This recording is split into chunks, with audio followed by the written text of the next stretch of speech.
Hello and welcome to another edition of It's Your City. I'm Bob Crowell and I have the honor of being mayor of the greatest city in Nevada, our very own capital, Carson City.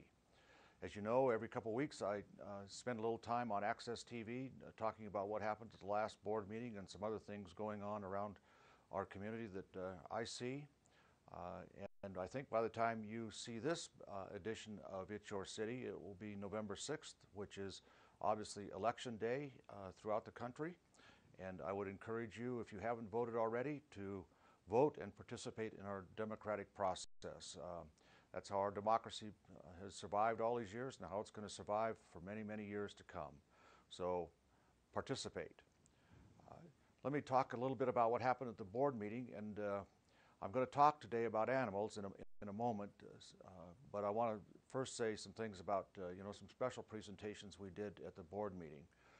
First, we issued a proclamation declaring the month of November as Pancreatic Cancer Awareness Month. I don't know, probably a number of you out there have had, friends, relatives, loved ones who have been stricken with pancreatic cancer. It is one of the cancers that often shows no signs, no early signs, and by the time it is caught, it's usually too late. And it is also one of the cancers where, contrary to other cancers, where we're hopefully making great strides in cures or remedies, we have not yet been able to address pancreatic cancer in a meaningful way. So we issued a proclamation just bringing to people's awareness that pancreatic cancer is a serious disease and one where we need to place some emphasis. Also, we recognized Sarah Jones, our librarian in Carson City, who was recently selected as Librarian of the Year by the Nevada Library Association. That's a great honor for Sarah, and it's a great honor for our community. It's no secret that regardless of what happens on our own library here on the ballot question, that libraries are changing in the 21st century. They are becoming more than just a book repository. They are becoming more involved in our education system in a community and more involved in economic development matters in the community and in the region. In order to stay ahead of that power curve, you need a forward-looking librarian, and I'm proud to say that Sarah Jones was selected as Librarian of the Year because she carries forward that forward-looking view of libraries in the 21st century. So to Sarah, congratulations on behalf of our community. Also, I want to mention three members of our first responder team here in Carson City, Dan Albee, Micah Horton, and Chris Mason. They were assigned to go to the Mustang Complex fire in Idaho to help out a major fire up there, and they were particularly instrumental in saving property in that area, and they received a very nice letter from the family who owned a home there, who was extremely pleased with the professionalism with which those three gentlemen carried out their duties. They are three individuals we can be proud of that are members of our community for their professionalism and for their dedication to duty.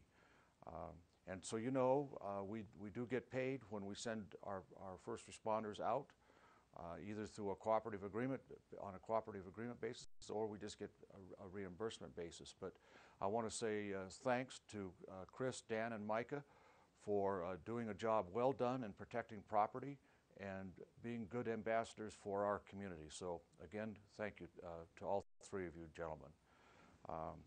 Let me now move to another topic that took up a lot of time at the board this last time, and it's one I believe that you should kind of keep an eye on. Not that you shouldn't keep an eye on all of the things that go on at the board, but this one concerns animals. And there was my office has received a number of calls, not only about barking dogs, but more often about dogs running loose and attacking people or other dogs. And for a number of reasons, because we haven't had a look at our animal services ordinance for some period of time, we asked our staff to take a look at the animal services ordinance and to see if any changes needed to be made to that ordinance. And we had a long discussion. There was a draft of that ordinance that we started talking about at the board meeting. And let me just say that animals are property under Nevada law, and animals carry a very special meaning to their owners. They also, along with owning property, comes a responsibility that you don't let your property damage someone else's property or hurt someone else or hurt someone else's property like an animal. As a young man here in Carson City, I learned that lesson. I grew up in Carson City when there was no leash law and dogs could run wild, and that was when there were a lot of pastures and cattle around. And it used to be our dog would get out and chase the cattle in John D. Winter's field, which was about a block and a half away from our home. And as kids, we didn't think much of it until John D. one day said, that is not the right thing for a dog to do, because that can be very dangerous to our cattle, and you have to stop that. And when he's told us all the things that can happen when you do things like that, it brought home the idea that we do have an obligation to, one, care for our own property, but to be careful for others. And there have been a number of calls that I've received where animals have either run out of somebody's yard and scared or threatened a walker or a jogger or a bicyclist walking by, or even biting people, or biting and even in one instance killing an animal, killing another dog. It's incumbent upon all of us to not let our animals be unattended and to intrude on the space of others, not only the personal health space, but just the space of others. And that means not just physical space, but barking and the noise space. So we wanted to take a look at that ordinance, and there are a couple definitions in the ordinance that are kind of key. One is the definition of a dangerous dog, where a dog can be declared dangerous if it has had indicated or displayed threatening tendencies twice. And then there's a definition of a vicious dog. We will be looking at those definitions. Some of them come out of the Nevada revised statutes. We have some degree of flexibility in defining how those terms are used, but once an animal is declared dangerous or vicious, other things come into play, such as if the animal hurts someone else or hurts someone else's animal or property. There are penalties associated with that. There are also penalties associated with when an animal should be humanely put down. So I would encourage you to take a look at that. There is also the issue of the number of animals, and primarily dogs. I'm thinking we're talking only dogs here. Well, maybe even cats, so I need to look at that myself. But the ordinance right now, the zoning ordinance in Carson City says no more than 3 dogs. And I think it also says dogs and cats, but what I'm addressing here today is dogs. There is a provision in the Animal Services Ordinance that you can have a permit for a 4th dog if you apply for that permit. So there's an inconsistency between the zoning ordinance and our Animal Services Ordinance, and that inconsistency has to get worked out.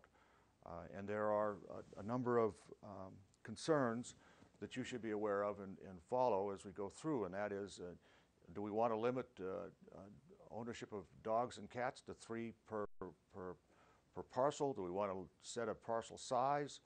And things of that nature. The other thing we want to look at is, do we want to have the barking issues addressed either in the nuisance ordinance or in the Animal Services Ordinance?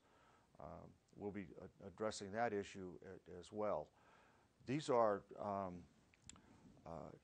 difficult decisions.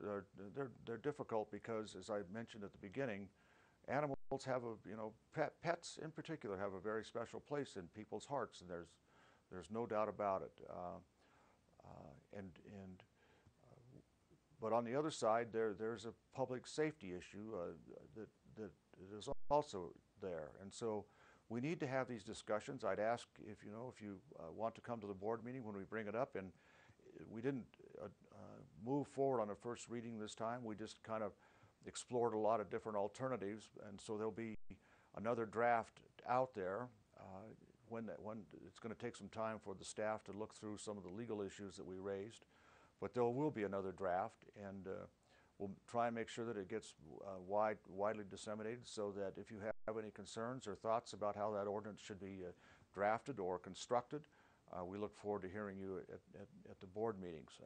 Again, as I said, these are difficult conversations, there's no doubt, but they are conversations that I think that we owe to ourselves as a community to address and resolve as best we can. Let me just conclude again by saying hopefully you voted, and if you haven't and you see this before the close of the polls today, when you see this video, please go vote and participate in the democratic process in our country and in our community. And again, on behalf of the office of mayor, and I want to thank each and every one of you for what you do to make our community a better place to live, work, and play. It's a real pleasure to be in this community. It's a pleasure to have been raised here, and we will do great things as we go forward in this 21st century. Again, thank you very much.